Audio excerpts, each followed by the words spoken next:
Well,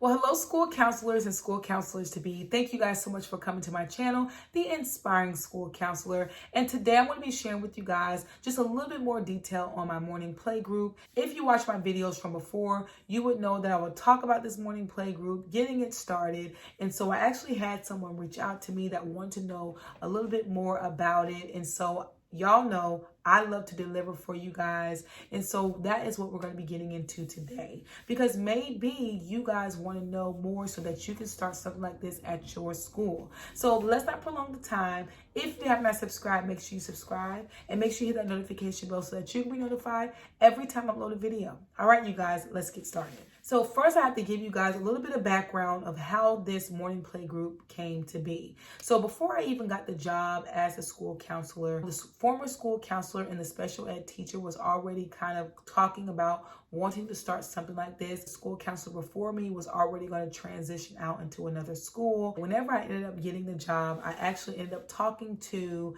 the special ed teacher that was actually, I guess she was like the head of this group, but she needed to have a school counselor that would be a part of this. If you watch my videos from before, how much I love play therapy, and I actually would love to be a licensed school-based play therapist, and hopefully soon that can become a reality. But whenever I was, introduced to this morning play group, you guys know I already gave it a yes, hands down. So with that being said, let's go ahead and get into some goals. You guys are going to see me look to the side because I'm going to be reading off the details for you guys. So let's get into it. So whenever we started this play group, and whenever you're starting any group, you want to make sure that you have a goal in mind. You don't just want to start something just to start it and it not have any impact to the students. Because what you're going to want to do whenever you're doing a small group is you want to show how that small group has helped the students, and you want to be able to look back on that data, because you might have to show it one day to your principal and you can decide whether it's something that you need to continue to do or something that you need to just go ahead and stop and do something else. So some of the goals that we had in mind is to improve self-regulation and self-control by facilitating play which creates neutral connections as evidenced by brain-based research. So it was important for us to really want to help these students that we invite into this morning play group to self-regulate and self-control. And as you guys already know, it has been proven by brain-based research that whenever you are allowing students to play, they are able to build those connections and build that self-regulation and self-control that they need, even as they are playing with other students. So this was something that was very important for us. Another goal of ours was to create positive peer and staff relationships within the school. This is very important, especially when we were doing the play group. We have the opportunity as adults, as staff, to be invited into the world of these students, and that is a play. And so with that being said, that's able to build some really good connections. I've had students that we have put into the play group, and our relationship did not just stop in that morning play group, and when they left, we didn't have no relationships. When they see me in the hallway, they were saying, "Hey, Miss Bird." It was easy for them to talk to me. It was easy for them whenever they were having those meltdowns or behaviors to find themselves to kind of calm down more, because I built that relationship with them through the morning play group. Another goal of ours was to relax daily transitions into the school environment by providing a preferred activity. As you guys know, when students come in, they are coming in from all different type of backgrounds, experiencing different type of things in their environment within their home. And so it can be hard for some students to be able to come straight to school, especially if they experience a lot of trauma before they even came to school, to come into the classroom and do what they're supposed to do. So that's hard for some students.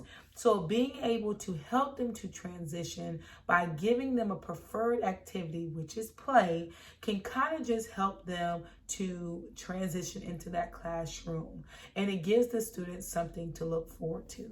So that was one of the things that we wanted to show in a goal of ours. Another one is to give brief, individualized attention to students. This is important, you guys, because whenever you're dealing with students that is coming into the classroom and with their teacher, you don't just, that teacher's attention can't just be on one student. They have 20 plus students that they have to work with.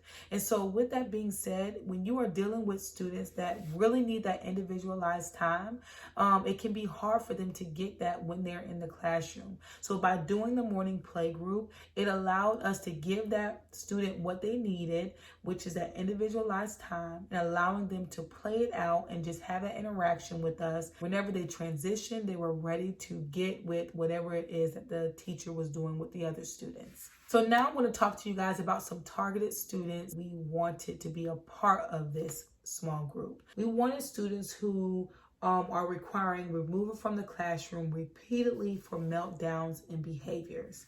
So one of the things that we wanted to do was to help these students to regulate and control their emotions, their feelings, their behaviors. And so with that being said, we had students that when they came in first thing in the morning, they were melting down. They were throwing fits. They didn't want to listen to the teacher. They would grab objects and throw them. And so with that, it was hard for the teacher to teach, hard for the other students to pay attention. And also it became now a negative for other students because other students would see that student that was acting out do it. And then the other students would want to do it as well. And so with that being said, we wanted to invite those students in that were having that hard time to transition into the classroom so that they can start their morning off with something fun, exciting, and once again, make it easy for them to come into the classroom after the morning play group was done and to get to doing their work. Another thing is students who avoid social interactions or may be experiencing extra stress outside of school. So we really want to target those students that it was hard for them to socialize. Sometimes it can be hard for students to socialize, especially when they are in a big group. But when you can kind of break that group down into a smaller group, it makes it a little bit more comfortable for that student to interact. We're actually working with a student currently that it's hard for them to socialize. They actually don't say anything at all. But as they were being in the morning play group, I was actually able to see some progress. So it was first, when the student first was in the play group, they didn't say anything. Whenever we asked them, okay, what station do you want to be at today? They would shrug their shoulders. But as we began to get into a couple of days doing the morning play group, the student actually started to talk and say, I would like to go to this group, or I want her to play with me. And so with that being said, it was groundbreaking for us and it really was able to help. I also want to target students who may have a hard time adjusting to the new school year, especially due to COVID and students having to quarantine or being like e-learners and having to go virtual. Whenever we came into this year, we have had students, and I'm sure you guys have had students as well. It was just hard for them to transition. And so with that, we were able to ask teachers what were some students that they feel like would benefit from being in this morning play group that, you know, would help them to kind of just get into the school, feel and love to be at school. I'm actually working with a student now that is in the morning play group. He does not like school at all. He would tell you he doesn't like school. Whenever he would come into the classroom, first thing in the mornings, he would, with his teacher, he would fall asleep. And the teacher would let him fall asleep for maybe about 15 minutes because that was when they would do their morning meeting. And it was just a hard time. And she would actually call me to the classroom to work with that student to kind of get him up and ready to, you know, do what he was supposed to. And that's when I suggested for him to be a part of the morning play group. But ever since he was a part of the morning play group, you guys, he has not been falling asleep. When he get done with the morning play group, he went back to class and he's ready to work. And so that is, once again, another testimony of how this morning play group was able to help him. So that is something that it would do. It just helps the students to easily transition into this new school year. So now let's get into some group composition. We wanted to do a group size of 6 or less students. This was very important for us, and actually very important for any small group that you are wanting to start. You don't want it to be a big number of students, because that gets into more like a guidance lesson that you're teaching. At least 50% of students would be regular education students. Peer support partners may be utilized as needed. This was very important for us to keep this in mind. For one, we wanted to make sure that the teachers understood, because most of the special ed students that we have were the students that was having the meltdowns and were the students that was having the behavior issues, unfortunately. But we wanted to let them know this is not a group for you to just throw those students in. So we wanted to be an even amount. So we would have some special ed students that might have had those issues, and then we will also bring in some regular ed students that had those issues as well, and we would mix them in. And if it was needed for those students to bring in a partner or another friend with them that day, then we would allow that, as long as our group size was at 6 or less. Now let's talk about the staffing. So now, of course, I was there. I was a part of that staffing. We also had 2 special ed teachers that was a part of it as well.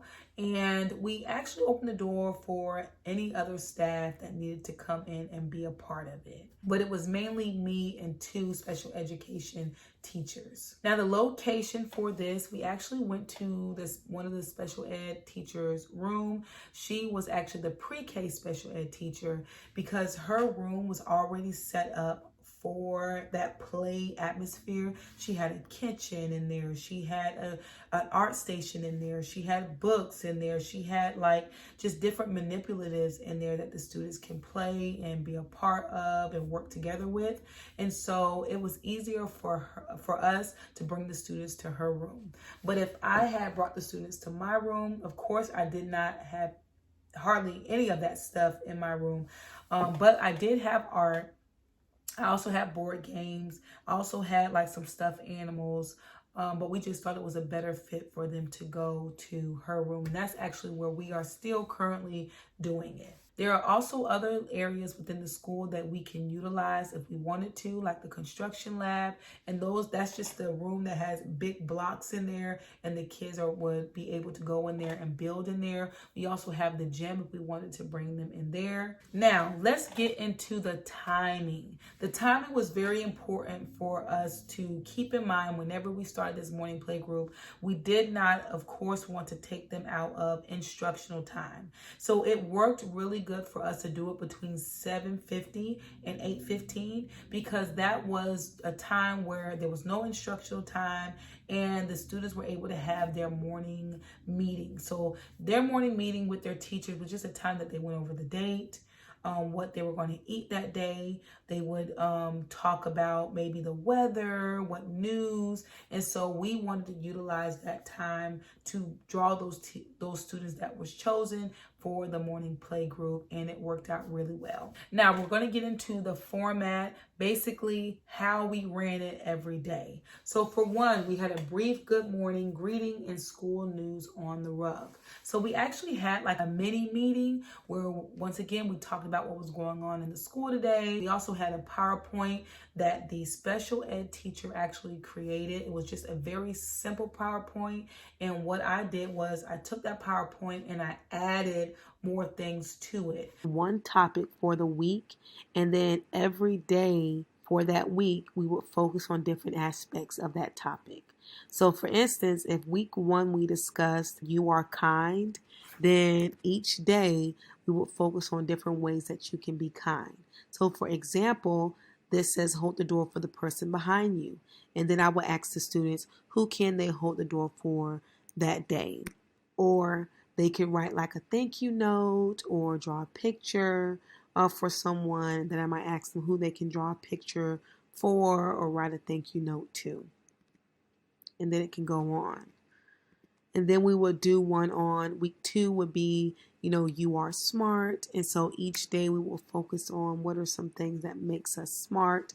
And so for instance, we talk about not giving up, but always doing our best. And even if we don't know how to do something, the importance of asking questions. I just want to show you guys what that PowerPoint looks like. And we actually changed it this year. There are some things that we decided to kind of take off and put in. We want to put more social interactions and role play into our PowerPoint. And so that's actually what we did this year. We actually started recently where we wanted to bring in, of course, social interactions. So we actually will have the students play out social interactions with each other. So if you wanted to ask a student to play with you, how would that look like? And we had the students to play that out. Then we would dismiss from circle to play. And so we would give the students maybe about 10 to 15 minutes to play during this time. And then after that time was up, it was time for them to clean up, and then they would come back to the circle time. And there is when we would iterate what we talked about whatever our topic was and what they can do whenever they left and they are in the classroom setting. I'm also going to show you guys some data evaluation sheets that we actually had created to give to the teachers, because we wanted them to track how many meltdowns or behavior issues they had through that day, so that we can see whether or not the morning play group is having an impact on them or not. And I'm so grateful for those teachers, especially one in particular that was really adamant about getting us that data. And so that was very important. I'll also show you guys what that looks like as well. All right, you guys, so this is what the morning playgroup data collection sheet looks like. It is very simple. We knew that whenever we created this, we didn't want anything to be hard to understand and require a whole lot, because we know that teachers have a lot to do. But basically, we have the teacher write their name and then the student initials that is in the group, and then whatever date it is that that student's behavior began to escalate. So they're going to write down the time that it began and the time that it took for them to de-escalate. And then there's a notes part of that where the teacher is able to put in, what happened, what took place, and then what happened to get them to de-escalate if they ever did. Any compliant after, then that they will put either yes or no. Yes, they were able to get back on track, or no, they still wasn't able to get back on track. So that is the ins and outs of the morning play group. Hopefully this was able to shed more light into what it is that we do and give you more details, so that if it is that you want to start something like this at your school, you will be able to do so. If you have any more questions regarding this, or if you have any questions at all, you can always email me at theinspiringschoolcounselor@gmail.com, or you can put it down in the comments below, and you guys know I will get to it as soon as I can. Thank you guys so much for your time. If you have not subscribed, make sure you subscribe and make sure you hit the notification bell so that you can be notified every time I upload a video. All right, you guys, I'll see you next time.